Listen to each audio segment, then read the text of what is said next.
Seringkali kita temui banyak pendapat umum yang beredar di negara kita bahwa Tiongkok ingin menguasai Natuna. Parahnya bahkan ada informasi yang tersebar bahwa Angkatan Laut Tiongkok telah menyerbu dan menduduki Natuna. Pendapat seperti ini tentu saja bias informasinya.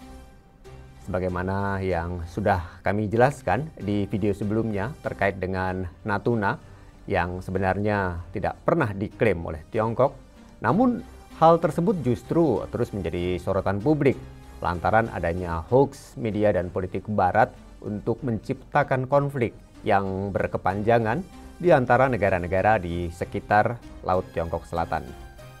Lantas, apa sebenarnya yang terjadi di antara Tiongkok dan Indonesia terkait dengan Natuna ini?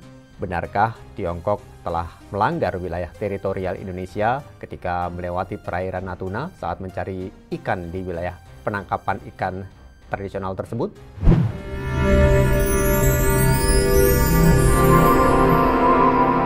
Jurnal Barata.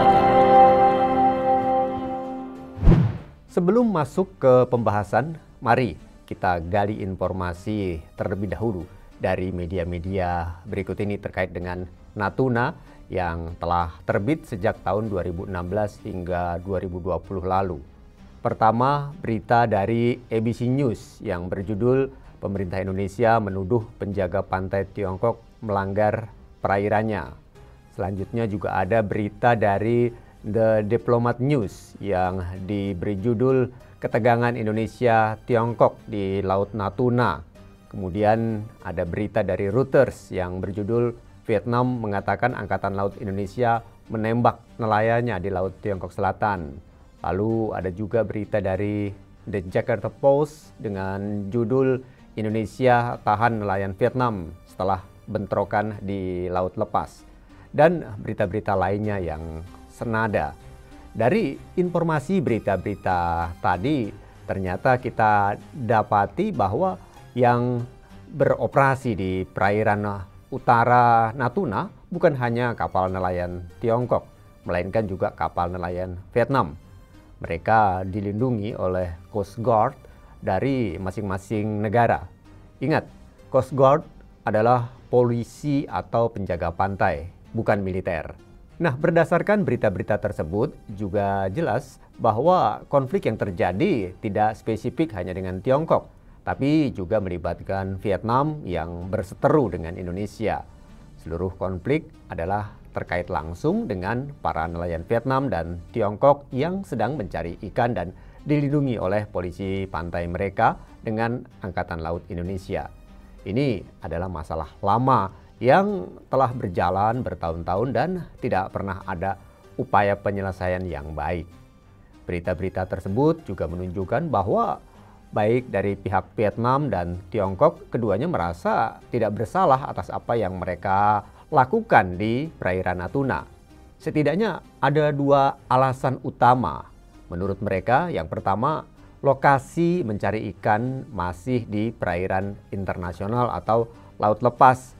Sebagaimana hal itu nampak jelas dari judul berita The Jakarta Post yang berjudul Indonesia tahan nelayan Vietnam setelah bentrokan di Laut Lepas. Kedua, mereka mencari ikan di wilayah penangkapan ikan tradisional. Nah, dua alasan inilah yang juga menjadi poin utama dari jawaban Tiongkok ke pemerintah Indonesia. Bagi Indonesia sendiri, itu sudah merupakan wilayah Indonesia dan merasa bahwa mereka ingin menguasai perairan Indonesia, meski perairan utara Natuna tersebut dikatakan merupakan wilayah penangkapan ikan tradisional bagi nelayan Vietnam dan Tiongkok. Namun, satu fakta yang jelas yaitu mengaitkan klaim atas wilayah penangkapan ikan tradisional, 9 garis putus-putus, dan klaim Tiongkok atas perairan Natuna ini selalu muncul menjadi tema. Padahal sangat jelas ketiga hal tersebut sangat berbeda konteksnya dan tidak dapat dikaitkan begitu saja. Ada tiga hal yang dikemukakan oleh Tiongkok atas Natuna. Pertama, Tiongkok mengemukakan bahwa pihaknya memiliki hak penangkapan ikan tradisional atas perairan Natuna. Tiongkok menekankan konsep hak penangkapan ikan tradisional karena mengacu pada Konvensi Perserikatan Bangsa-Bangsa tentang Hukum Laut bagian ke-4 pasal 47 dalam kurung 6 dan 51.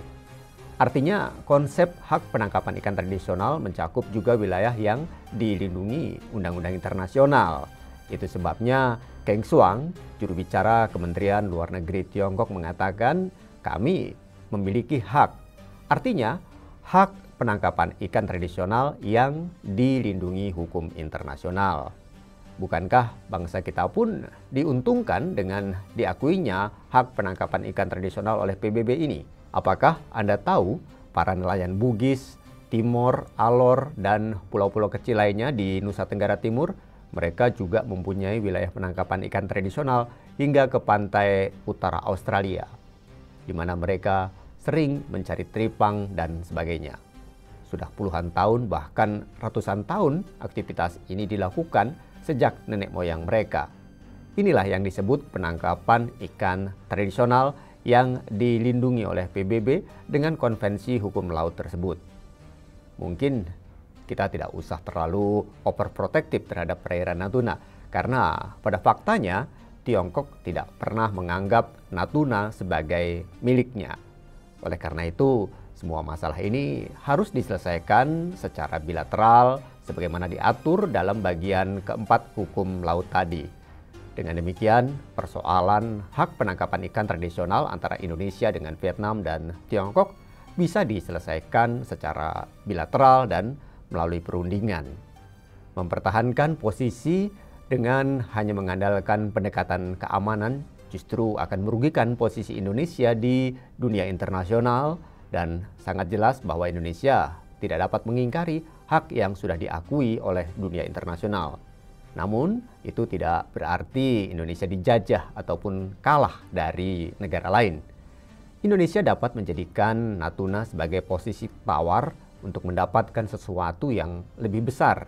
Langkah seperti ini tentu jauh lebih bijak, elegan, dan cerdik daripada sekedar keamanan dan kita terus-menerus dikritik oleh dunia internasional. Jika kita berunding dan bersedia terbuka memberikan hak penangkapan ikan tradisional, kita akan diuntungkan dengan banyak hal. Pertama, nama kita di panggung internasional makin baik karena kita mematuhi Konvensi Hukum Laut Internasional.